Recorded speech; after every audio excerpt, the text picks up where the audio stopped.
On today's show, the LA Clippers get a huge win against the Orlando Magic, even without Norman Powell. Just how were they able to get the W, and what did they show that they continue to show throughout the season? Going to be talking about it all on today's Locked On Clippers.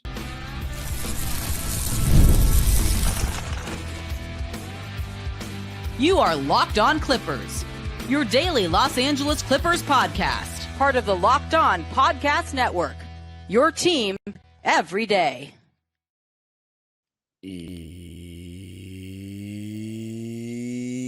Yes, sir. You are locking in with the Clips. Thank you for making Locked On Clippers the first listen of your day, your team every day. I'm your host, Darian Vaziri, born and raised in LA, and in my 20th season as a Clipper fan. You can also follow me on Twitter and Instagram at DimeDropperPod and subscribe to my own YouTube channel, Dime Dropper, for even more LA Clipper, LA sports, and NBA content. And Locked On Clippers is free and available wherever you get your podcasts, including YouTube. Let me know who you thought was the player of the game in this one and just what you thought of the game in general, winning without Norman Powell. And before we talk about how he won the game, this episode is brought to you by Game Time.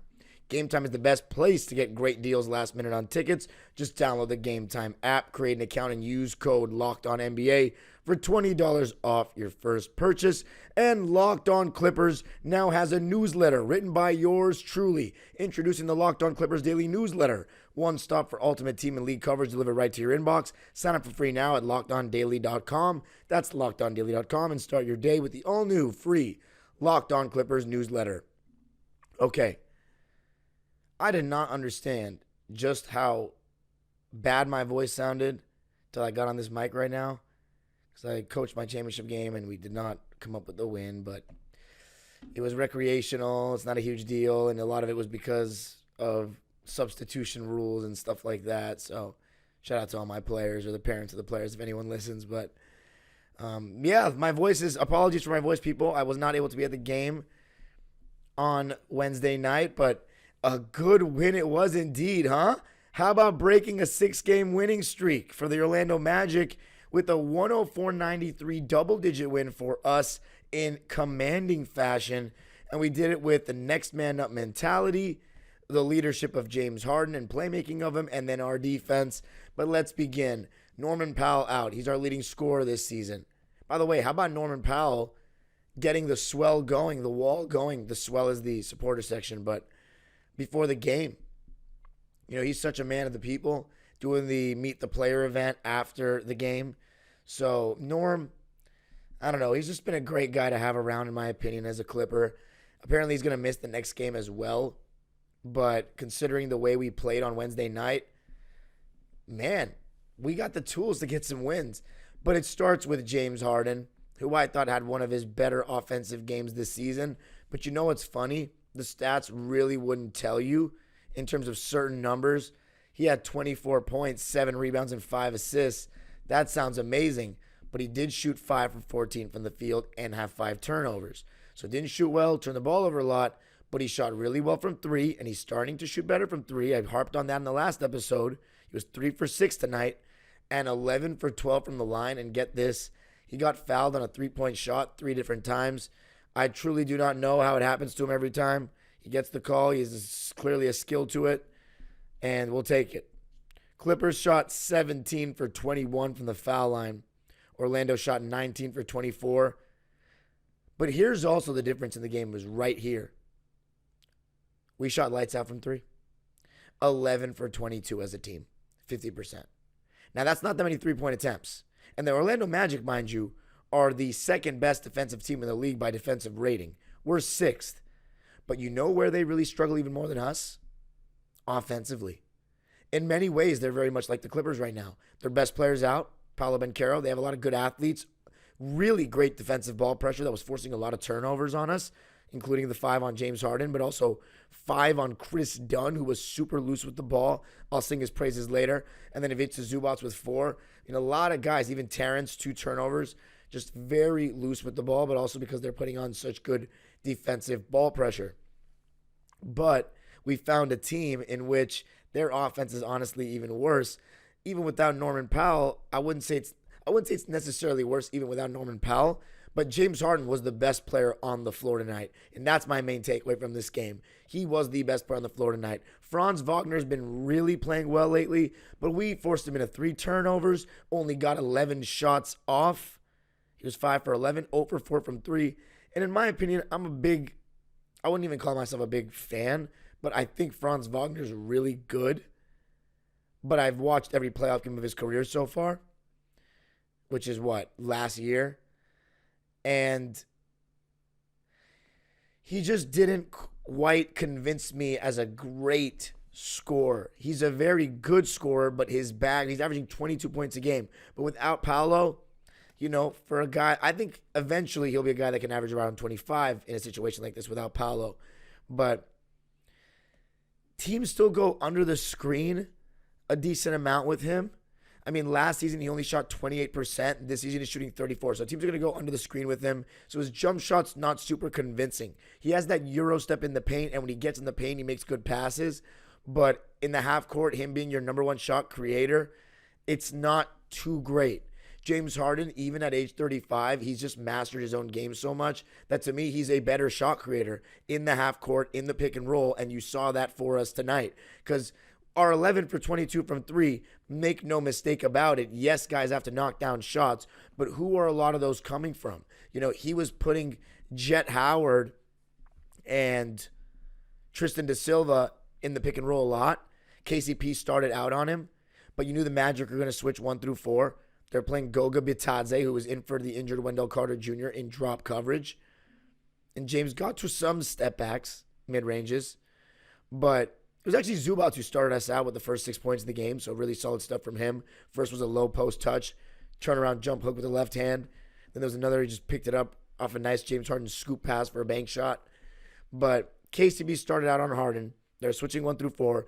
He was really going at Jet Howard. But you just could see this was going to be a barn burner of a game. Both teams aren't great offensively, but very good defensively. I already talked about the Orlando Magic ball pressure that forced us into turnovers early. But on our side, Kris Dunn, Derrick Jones were great defensively, but the takeaway for me is that James Harden was really good. Getting downhill, getting by all sorts of defenders, but he was hitting his 3-ball. He hit those tough step-back threes. They were just going in for him.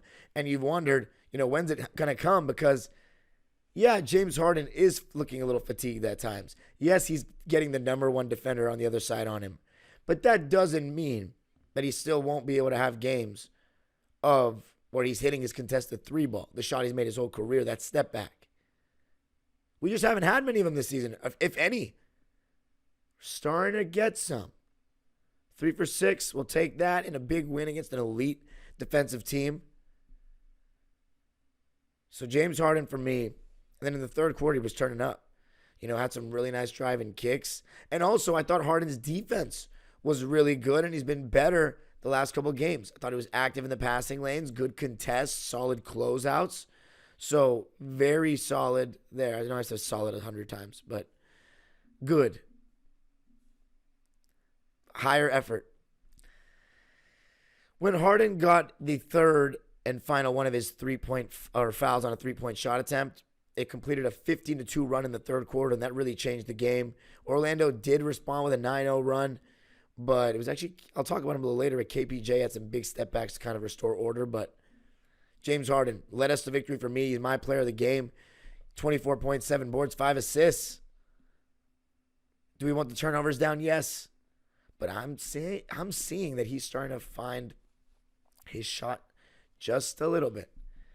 And what he's been able to do despite the inefficiency through 16 games, carrying this team without Kawhi, it's admirable. And this is why he's one of the best floor raisers that we've seen play the game. As a guy that knows James Harden's career very well, because I've literally seen him from day one and pay attention. That 2014-15 Houston Rockets team that beat us, quite frankly. Yes, in the game that turned the series around, Game 6, James Harden was on the bench when they made their run with, I'm not even going to say the two players' names because I'm not going to say it because this is Locked On Clippers. But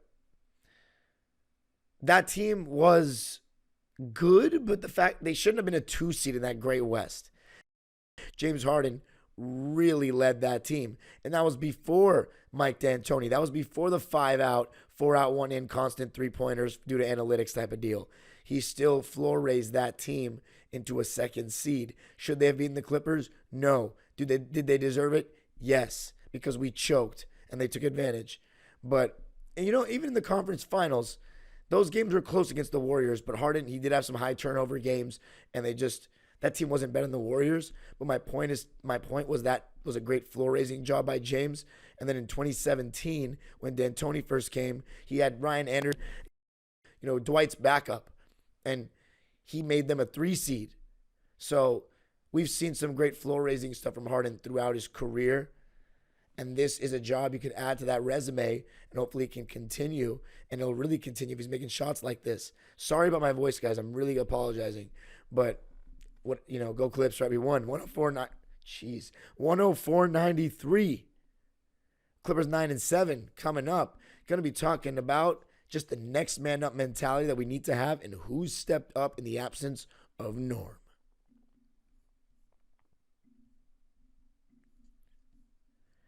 I got to tell you a little something about Game Time. Game Time is the best place to get great deals last minute on tickets all the way up to the start of an event. And Game Time has a new feature called Game Time Picks that makes getting tickets to see your favorite teams play live even easier. Game Time Picks filters out the fluff to show you only incredible deals on great seats so you don't have to waste time searching through thousands of tickets. I use Game Time for the NLCS for the World Champion Dodgers and Game 1 of the Intuit Dome experience against the Suns. Pretty decent deals for both, better than I could get on other websites, so I highly recommend it. And Game Time gives you the lowest price guarantee, or they'll give you 110% of the difference. Take the guesswork out of buying tickets with Game Time Picks. Download the Game Time app, create an account, and use code LOCKEDONNBA for $20 off your first purchase. Terms apply. Again, create an account and redeem code LOCKEDONNBA for $20 off. Download Game Time today. What time is it? Game time. Talking about this big win against the Magic. 104-93 to the good guys. Now, without Norm, it wasn't just going to take James Harden to step up. You needed other guys to step up. You needed basically everybody to step up, and basically everybody did. Let's start with Zoo. Commanding performance. I still feel as though we could go to him more, honestly, in the low post. But he was solid, finishing and picking rolls, putbacks. How about 8 offensive boards for the big fella? 8 offensive boards. 17 points, 12 rebounds, back to that kind of 17 and 13 range that he was at for basically this whole season. Kind of had a little bit of a dip after those Houston games. He had 3 assists, looked better again, just a little bit passing out of those doubles, but he's still turning the ball over more with these opportunities, but that's part of the growing. He's never going to learn. He's never going to improve making the reads, handling that pressure without going through these periods where he's going to turn the ball over. He was 8 for 11. How about that efficiency? But here's what I don't like. 3 of the 4 free throw misses for our team were from the big fella. 1 for 4 from the line. That's no good. But he had a great game. So Zeus stepped up. The next guy, Derrick Jones Jr. Very tame stat line. 8 points, 6 boards, 1 assist, 3 steals, 0 turnovers. Okay, maybe I'm being harsh with that tame stat line because 3 for 5 from the field, made his only 3 and made his only free throw in 26 minutes. I thought his defense was really good. His ability to cover ground and recover on guys after he's helped is amazing. He was able to get out on the break after steals or, just in transition, finished a nice lob. and made some really great extra passes or hit-ahead passes, hockey assists. I mean, that one assist doesn't do him justice. I thought he was making the extra pass and just playing team basketball on both ends of the floor, playing his role. He stepped up, in my opinion. Then you go to Amir Coffey, who I said was going to most likely replace Norm in the starting lineup, and step up did he. Starting out with huge threes in the first quarter. He had 18 points in the game, 4 rebounds, 1 assist, was knocking down shots all night, 6 for 10 from the field, 4 for 7 from 3, and 2 for 2 from the foul line in 33 minutes, as well as playing solid defense with good ball pressure. I mean, the Brewmaster's off to a great start this season. Great start. And you love to see that. And maybe the Amir Coffey is better than Terrence Mann crowd has finally won, but who knows? Because that crowd always flip-flops when Terrence inevitably plays better. But right now, that's not the case. Kris Dunn. He was guarding Franz Wagner, and he's 6'3", but he's so physical. He has great hip movement. Like, he can get beat, and then he'll turn and get right back in front of the offensive player, and to a very impressive degree. And he moves his feet super well. He has great hands, like just excellent hands. I've really enjoyed watching his hustle on this team. People have compared him to Pat Bev. I think he has a lot of passion. I don't think he's as raw as Pat Bev. I still don't think he's as convincing of a three-point shooter as Pat Bev, but he's shooting really well to start this season. Defensively, I honestly think he's better than Pat Bev because Bev is smaller, skinnier, and fouls more. Kris Dunn, he's a better defender. I just think Pat Bev is, I don't know Kris Dunn personally. I don't know what he does in the locker room. I could assume he's pretty decent with it, but Pat Bev is like a real vocal leader. He really just adds a level of seriousness to the team with his demeanor when he plays basketball. So I don't know if I'm ready to say that Kris Dunn is better than him, but defensively I like him better. Pat Bev's offensive rebounding was really underrated. 7 points though for Kris, 3 rebounds, 3 assists, 1 steal. He did have 5 turnovers, was very loose with the ball. Pat Bev was not that loose with the ball, but I'll stop with the Pat Bev stuff because Kris Dunn's been awesome this season. We love them both. 3 for 8 from the field for Kris, 1 for 2 from the three-point line. Just excellent in 26 minutes. He and Derrick Jones Jr., I mean, as expected, have made us a great defensive team. Then we got guys like Amir, Terrence, and Nico to back them up. I'm not going to say when, because I just don't know. We get Kawhi back this season, our defense can be insane.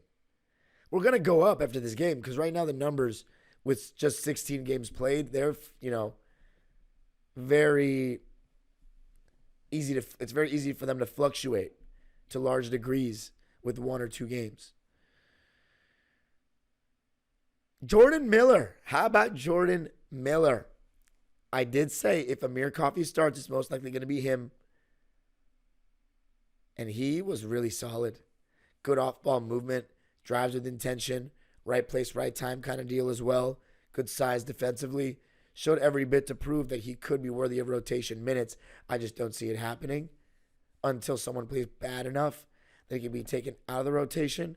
Terrence Mann has to be careful. Jordan Miller had 8 points, 3 rebounds, 1 assist, 2 steals, no turnovers on 3 for 7 shooting, and made both his free throws in 16 minutes. Thought he was very solid. He just very good around the basket. Great touch. KPJ, he is so polarizing.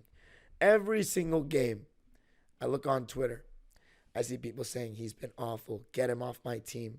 Get him off the floor. But I'm trying to look at this from as objective of a lens as I can. And before the season, I wasn't thrilled about KPJ, not just because of his off-court history, but because of Bones Highland. I wanted to see Bones Highland play. He's waited his turn.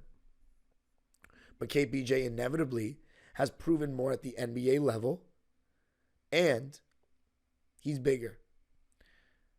Obviously, he started out rough. The last couple games, he's picked it up. And I have to say, his process is horrific. It's a lot of just dribbling around. He's kind of a ball hog.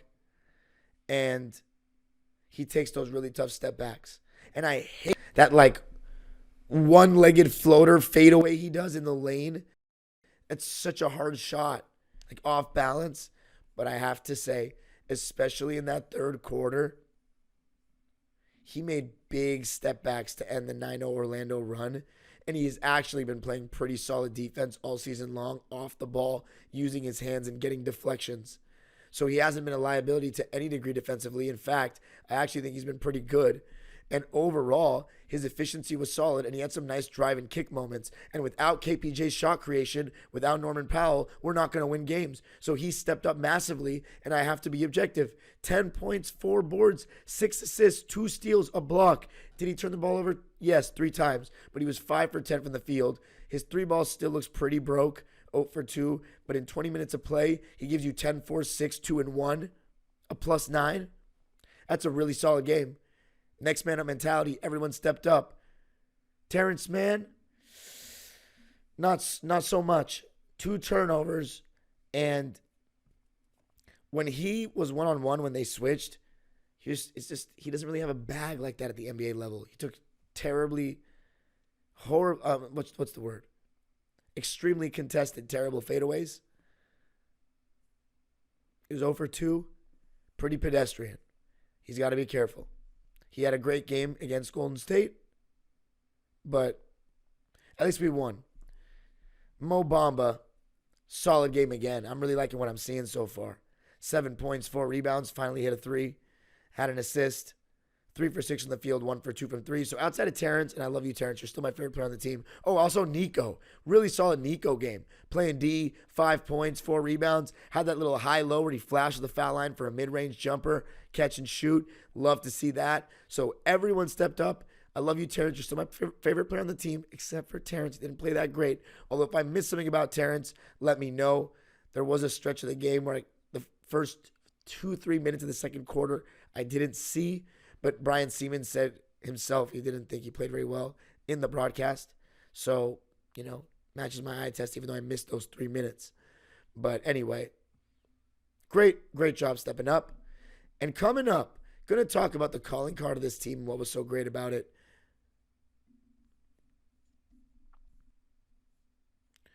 I got to tell you a little something about Chime. We've all hit a point where we realized it was time to make some serious money moves.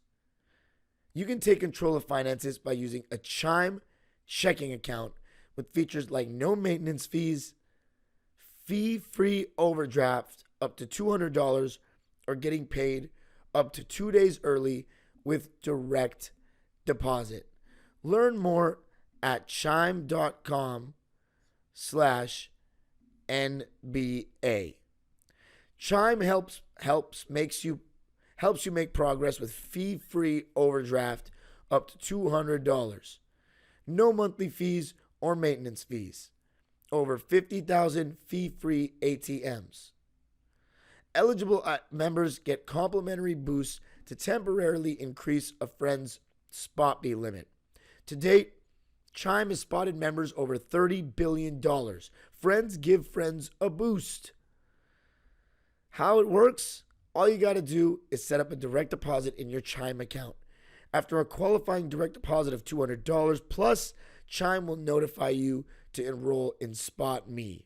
With an activated debit card, Chime will spot you up to $200 when you exceed your balance. Make your fall finances a little greener by working towards your financial goals with Chime. Open your account in 2 minutes at chime.com/NBA. That's chime.com/NBA. Chime feels like progress.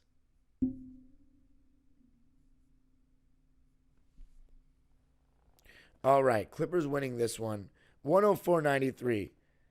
Winning streak at into it, huh? How about 6 in a row after an 0-4 start? Is Intuit low-key starting to become a fortress? Shout out to the Wall. Shout out to the Swell, baby. I'll be back on Friday against Sacramento, who we've already beaten this season. One of our best wins of the season. Probably won't have Norm. which absolutely sucks. But let's see if we can get it done. Sacramento's a better team than Orlando without Paolo, but how we get things done, how we've gotten things done, our defense really starts with, that starting lineup. When James Harden is engaged defensively, which he's been the last 2-3 games, that's a tough starting five defensively. Dunn, Coffey, Harden, Zoo, Derrick. It's hard to score. Switch 1 through 4. Harden's taking it personal, again, forcing turnovers. There was one time he knocked the ball off. I think it was Franz Wagner's leg. Kris Dunn moving his feet super well. And with Kris Dunn and Derrick Jones, they're playing so hard defensively and both on ball and off ball, and they're talking off ball. They're on top of things. And what about Jeff Van Gundy? Look what he's done. His influence, his maniacal approach to being great on the defensive end. And we've got the guys for it. Jordan Miller coming in doing his thing. Kevin Porter getting deflections. 2 steals and a block? Come on now. We allowed 18 points in the fourth and 21 points in the third. We outscored them 30-21 in the third. And in this game, we led by as many as 19 points. 19 points. It was a really solid win. KCP was really off, by the way. They were 8 for 35 from 3, 23%. They were just really off. Jalen Suggs, 2 for 6. But yeah. Defense. I love watching us play D. I really do. Our offense can get nasty at times. But, hey man, 9-7 through 16. Absolutely take that. No sellout in this one. We've had 3 listed sellouts, which means that all the tickets were sold. Raptors, Warriors, opening night. This one was not. Slightly under 17,000. But this Clipper team is giving you reasons to go. And I want to make a point that, yes, the official parking lots, the west and east garages, are $50 to $70. There are lots you can find around with certain apps like ParkWiz and others that you can find that are like $20 to $40 if you get lucky. So just got to do a little research, just letting everybody know. Last game I did one right by to the lot, like across the street in the Hollywood Park Casino area, and it was next to Cosm, and it was like $20 because I was too late for the free parking that the supporter section gets if you show up over an hour before the game. But yeah, so just a tip for Clipper fans attending. I think Friday night's going to be a big one. Good team. You'll have some Kings fans inevitably. We're playing well. Friday night, your boy will be there. You can follow me on Twitter and Instagram at DimeDropperPod. Subscribe to my own YouTube channel, Dime Dropper, for even more LA Clipper, LA Sports, and NBA content. And Locked On Clippers is free and available wherever you get your podcasts, including YouTube. Let me know what you think. Who's your player of the game? What you thought of the team performance without Norm. And Locked On Clippers daily newsletter. Just go now to lockedondaily.com. It really helps. And yeah, great win. The age-old proverb continues. Go Clippers.